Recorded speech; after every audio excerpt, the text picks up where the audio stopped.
Maria Claire and James have a wonderful scene where they contrast with each other and have some very fun dialogue. Because James's sense of humor is very dry and very snappy.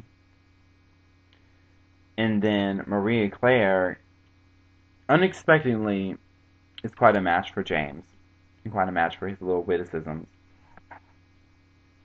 And so just as Marlinda, just as they're reaching their climax, um, I might insert, like, throughout the show are going to be moments, like Nathan moments, where people find Nathan's writings.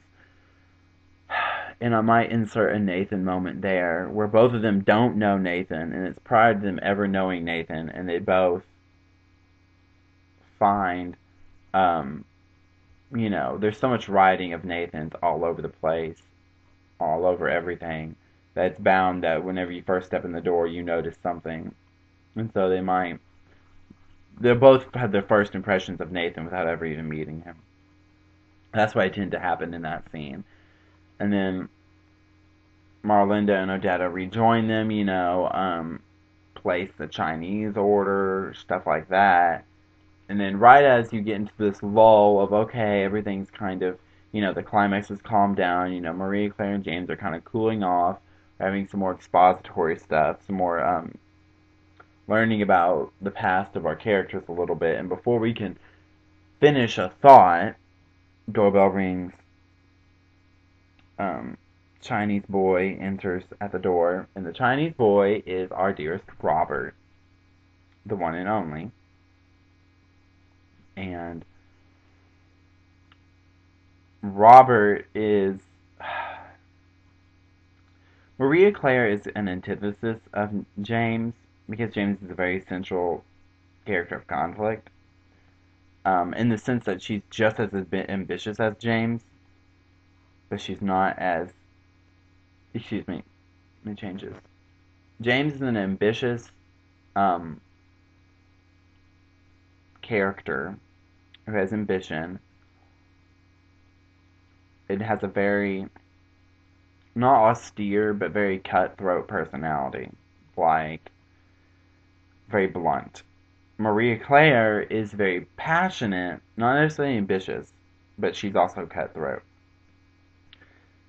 So in that sense, she has the same personality.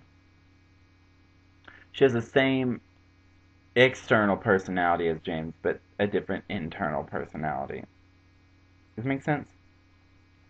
And Robert has the same ambition that James does, but goes about it in an extremely different way. Is much more amiable and much more personable and much more passive than James is. And so our Chinese boy, because I had to figure out a way to get Robert into the thing, right? And I was like, I don't know how I'm going to get him there, within the first act, without just adding too much introduction. So he's the boy who brings the Chinese, because he works for a Chinese place, because he's only 17. And Robert is a very good friend of Nathan's. Very good friend. They're best friends. And so you also see another level of like difficulty dealing with Nathan because Robert is a friend and he's different than the family because the family's just different. And so Robert shows up with the Chinese in tow, and Marlon like, oh, Robert, blah, blah, blah, blah, blah, blah, and there's like conversation and dead time. And you get the sense that Robert is trying to, say something to Marlinda, like they're having conversation. She's like, and Robert's like, well, yes, that's the total, but, I really think I should tell you, oh, Robert, blah, blah, blah, blah, but I really think I should tell you, well, tell me what? Well, I don't know how exactly to break this. Well, I was driving on the way here, and I think that maybe, well, I saw Bobby. What do you mean you saw Bobby? Well, I saw Bobby, and he was, his car's out front. What do you mean his car's out front? I mean his car's out front, and actually, I don't know. And so then there's a moment and a crash, and I don't know whether I'm going to keep this. I kind of like the idea of him coming through the bathroom window because he's drunk and because maybe he knows that maybe always the bathroom window is going to be unlocked. But anyway, I like the idea of Bobby coming in unexpectedly, unusually, whatever way it might be, and Robert being the failed messenger of it all. And of course, Bobby is like we've had this build up to Bobby and this build up like moments where James is asked about Bobby and Marlon has been like, well, Bobby, yeah, he's my son. And then we finally get to meet the notorious Bobby that we've been working up to for like the past like half an hour or 20 minutes. And so Bobby is this wonderfully, fucked up boy who is, handsome and sensitive like his brother, and you just feel sorry for him. And we have this wonderful, like, climactic, very clashing scene where Marlinda and Bobby are clashing, and Bobby's bringing up stuff, that's not necessarily good for Marlinda's soul, and basically saying everything mean he can, and he just wants to see Nathan. That's the reason he's come to the house, is to see Nathan. And Marlinda will have it over her dead body if he upsets Nathan. And Odetta is like trying to keep the peace. Maria Claire and James are freaking out, and Robert, this is something Robert's seen like a bajillion times, and he's just,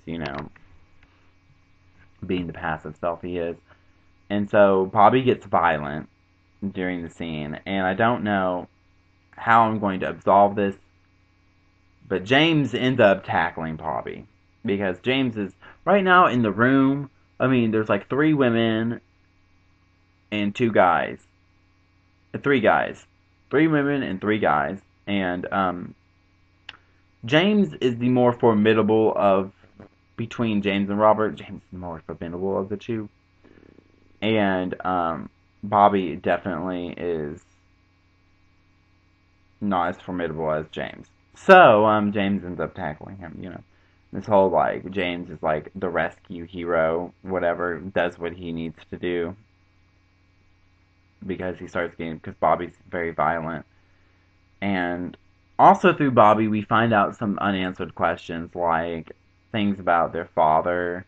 We find out, as we find out more information from Bobby, being drunk and just spouting off stuff, it also leaves some unanswered questions and some stuff that needs to be resolved. Hold on, my phone is ringing. Hello? Hey.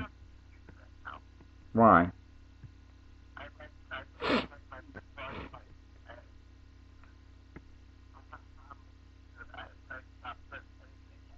Can I call you back in a minute? I'm making a video. Okay? Bye. Okay, that was Bobby. Probably the only person who's going to actually, take the time to watch this, like, half an hour long video. So, anyway, so the scene happens with Bobby, and Bobby, ends up being tackled to the ground, and I just had this thought, because I need a way for Bobby, like, just to totally go from this high level to, like, down, like, unconscious, maybe. I think what I might do is I might just have, Maria Claire go at him with a wine bottle. Or just go at him with something and just, like, clobber him over the head. It might cause some brain damage, but you never know. I mean, so does pot.